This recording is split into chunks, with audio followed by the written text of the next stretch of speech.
శేషారావు గారు రవీంద్రాణ కొడుకు పేరు చెప్పాలా, వాళ్ళేమో నేను పట్టించుకోవట్లా, ప్రసాదంలో తెచ్చుకుంటా.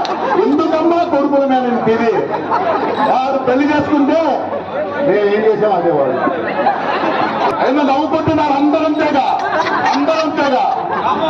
ఎంతవా కాదు, అక్కడ ఉన్న అందరూ చెప్పగలరు.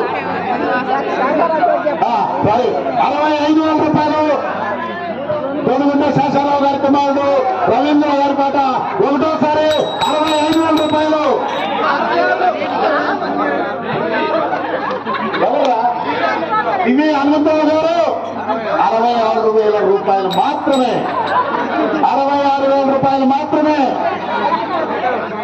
66,000 రూపాయలు మాత్రమే. దివ్య హనుమంతరావు గారు ఒకటోసారి 67,000 రూపాయలు మాత్రమే. కందుల వెంకటేశ్వర గారు ఒకటోసారి 68,000 రూపాయలు.